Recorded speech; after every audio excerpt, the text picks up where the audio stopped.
இப்ப டிஎஸ்பியை சஸ்பெண்ட் பண்ணிருக்காங்க. அடிப்படை சார் நீங்க எல்லாம் நடந்து முடிஞ்ச பிறகு பண்ண நான் தான் வரவேற்கிறேன். போன ஆட்சியுடன் சாத்தான்குளம் சம்பவத்தை ஒப்பிடுகிற போது சில நல்ல விஷயம் நடந்துட்டு இருக்கு. சிபிசிஐடி மாத்திட்டீங்க. அடுத்து இதுதான் முக்கியமான சொல்ல வரேன். ஞானசேகரன் வழக்கு எவ்வளவு நாளையில முடிச்சாங்க? கிட்டத்தட்ட 3 மாசம் 4 மாசத்துல முடிஞ்சு தண்டனை வாங்கி கொடுக்கல. அதே வேகத்தோடு இந்த வழக்கை நடத்தலைன்னா இந்த அரசு அவர்கள் செய்த தவறை இவர்கள் வேறு வகையில செய்யறாங்க தான் நான் எடுத்துக்குவேன். ஃபாஸ்ட் ட்ராக் கோர்ட்டுக்கு மாத்துங்க, சிறப்பு வக்கீலை நியமிங்க. சார் இந்த 6 பேரை கைது பண்ணதெல்லாம் அதுல இன்னும் ஒருத்தரை கைது பண்ண வேண்டியிருக்கு. 6 பேர் அடிச்சாங்க, 5 பேரை கைது பண்ணிருக்காங்க வருது. சஸ்பென்ஸ் எல்லாம் தூக்கி குப்பையில போடுங்க சார்.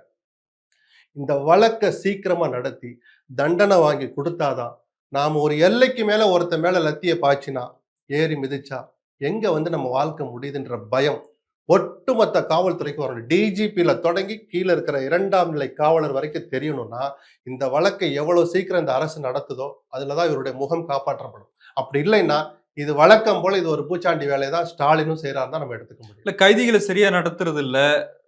2வது பாத்ரூம்ல வழுக்கி விழுந்துட்டாங்கன்னா அவங்க கையை காலை உடைக்கிறது. இப்போ இது ஒரு பொது புத்தியா இருக்குல்ல போலீஸ்? இல்ல பொது புத்தி இல்ல சார். சில பேர் அப்படி உடைச்சாதான் சரி வருதுங்கிறதை நான் மறுக்க விரும்பல. அதை ஜட்ஜுங்களே நக்கலாகவும் கொஞ்சம் சீரியஸாகவும் கேட்க ஆரம்பிச்சுட்டாங்க.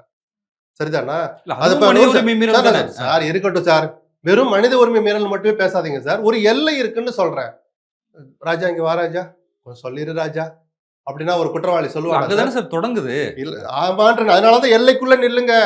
இதை செய்யலைன்னா காவல்துறை வேடிக்கை பார்க்குது. நீங்களும் தான் அதே குற்றச்சாட்டை சொல்லுவீங்க. நானும் அதை பேசுவேன். ஒரு எல்லை இருக்கு சார். காவல்துறைக்குன்னு ஒரு எல்லை இருக்கு. ஒண்ணுமே செய்யாம டீசென்டா சார் சார் தூசி பட்டிருக்கு சார், கொஞ்சம் ஊதி விடுறேன் சார், இப்படியா டீல் பண்ணுவாங்க? ஒரு எல்லை இருக்கு. என்கவுண்டர் சில நேரம் நம்ம ஏன் வரவேற்கிறோம்? என்கவுண்டர் போட்டாதான் அதுக்கப்புறம் ஏடிஎம் குள்ள நடக்கவே இல்லை சென்னையில. ஞாபகம் இருக்கா? சொல்லுங்க சார். உங்க பணம் ஏன் பணம் வகுத்த கட்டி வாயை கட்டி சேர்த்து பேங்க்ல போட்டு அவசரத்துக்கு எடுக்கிறதுக்கு ஏடிஎம்ல வச்சிருக்க பணத்தை தொடர் கொள்ளை நடந்துகிட்டு இருந்துச்சு. 5 பேரை போட்டாங்க. மனித உரிமை மீறல் தான். சொல்லுங்க சார். அந்த குற்றத்தை செய்கிறது எங்க இருந்தோ திட்டமிட்டு செய்யறது. நீ செஞ்சியா செய்யலையான்னு தெரியாம ஒருத்த உயிரை பறிக்கிறது என்ன சார் நியாயம்? ஒரு தார்மீக பயம் இருக்கணும்னு சொல்றேன். அதை ஊட்ட வேண்டியது அரசின் கடமை. குறிப்பா முதலமைச்சருக்கு அந்த பொறுப்பு இருக்கு. இந்த வழக்கை விரைவாக நடத்தி தண்டனை வாங்கி தரலைன்னா 90 நாள் இலக்கு வச்சுக்கணும்.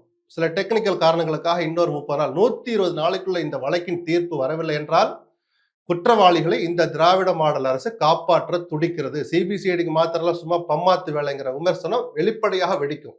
அந்த நிலைமைக்கு முதலமைச்சர் இதை இட்டு செல்ல மாட்டார் நான் நம்புறேன். இந்த அரசும் அதை விரும்பாத நம்புறேன். எதிர்கட்சிகள் சிபிஐக்கு மாத்தணும்னு சொல்றாங்க. அது எங்க வேணாலும் மாத்துங்க சார்.